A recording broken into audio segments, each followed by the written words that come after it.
Hi guys, welcome to the week 2 of the lockdown home learning series by the Diary of an Indian Mom। जैसे कि आप सब जानते ही होंगे, इस सीरीज में मैं 2 से 3.5 साल की एज ग्रुप के बच्चों के लिए डे वाइज लर्निंग प्लान और एक्टिविटीज शेयर करती हूँ।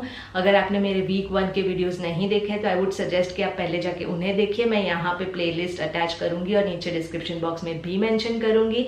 इसके अलावा इस वीडियो में मेंशन की गई एक्टिविटीज या और भी बहुत सारी एक्टिविटीज करते हुए आप मुझे और मेरे बेटे को देखना चाहते हैं तो हमें इंस्टाग्राम पे आके जरूर फॉलो कीजिए। मेरा इंस्टाग्राम हैंडल है diary of an Indian mom. और आइए अब शुरू करते हैं with the learning plan of day number. तो आज के दिन की पहली एक्टिविटी है अल्फाबेट सी को रिवाइज करवाने वाली एक्टिविटी। इसके लिए आपको एक A4 साइज शीट लेनी है और उसके ऊपर एक बड़ा सा सी बना लेना है कुछ इस तरह का। और साथ ही में आपको अलग अलग कलर के पेपर्स के या न्यूज़पेपर के कटिंग्स के ऐसे राउंड राउंड कटआउट्स बना देने हैं जो आपके सी के अंदर प्रॉपरली फिट बैठे। और फिर आपको बच्चों के साथ मिलके इसके सी के अंदर इन सर्कल्स को स्टिक करना है। हम इससे क से स्टार्ट होने वाला कैटरपिलर बनाएंगे कुछ इस तरीके का।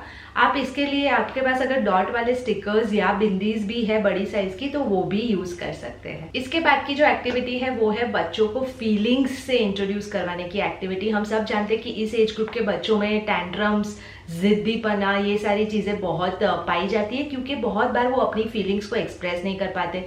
वो समझ नहीं पाते कि वो गुस्सा है या वो सैड है या वो उनको भूख लगी है, उनको नींद आ रही है क्या। तो बहुत जरूरी है कि कंस्ट्रक्टिव तरीके से बच्चों को फीलिंग्स समझाई जाए। तो इसके लिए हम कुछ इस तरह की स्माइली वाली एक्टिविटी करेंगे। आप पहले से ही कलर्ड पेपर के ऐसे राउंड कटआउट्स रेडी करके रख सकते हो और फिर उसके ऊपर आप स्केच पेन से अलग अलग स्माइलीज बना सकते हो जो अलग अलग फीलिंग्स को रिप्रेजेंट करती है। ये बहुत ही आसान होता है। इसके लिए बेसिकली आपको सिर्फ 3 चीजों पे ध्यान देना है इन स्माइलीज की, आईब्रोज, आईज और उनके जो लिप्स है उसका जो शेप बना है वो। और फिर आप इस तरह के अलग अलग सर्कल्स बना लीजिए। आप चाहो तो उसमें पॉप्सिकल स्टिक लगा के कुछ ऐसा भी बना सकते हो या आप एक नॉर्मल चार्ट पेपर पे उनको स्टिक कर दीजिए और फिर बताइए कि ये स्माइली इज हैप्पी। अथर जब हैप्पी होता है तो क्या करता है, हंसता है। कैसे हंसता है, हा हा हा। ये स्माइली क्या है, this is a sad smiley. Other sad कब हो जाता है, जब उसका कोई टॉय टूट जाता है। तो फिर मम्मा को आके वो क्या बोलता है, mamma mamma I am feeling very sad. कभी कभी अथर को रोना भी आ जाता है जब अथर सैड हो जाता है। तो मम्मा भी जब सैड हो जाती है तब मम्मा को भी कभी कभी रोना आता है, सबको आता है। So basically you are normalising the feeling के सैड होना कोई बुरी बात नहीं है, उसके लिए तुम्हें एक्सट्रीम रिएक्शन देने की जरूरत नहीं है। Similarly you can do it for multiple expressions. आज के दिन की जो तीसरी एक्टिविटी है वो है बच्चों को नंबर 3 से इंट्रोड्यूस करवाने वाली एक्टिविटी। इसके लिए आपको एक वर्कशीट बना लेनी है। वर्कशीट में आपको अलग अलग रोज बना लेनी है और हर रो में अलग अलग ऑब्जेक्ट्स 3 की काउंट में लगाने हैं। आप मैगजीन या न्यूज़पेपर कहीं से कट आउट कर सकते हो, जैसे फ्लावर्स या cars.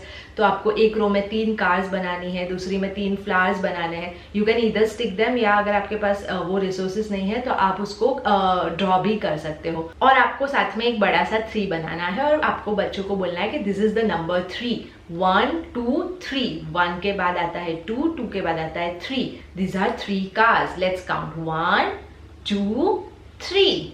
These are 3 flowers, right?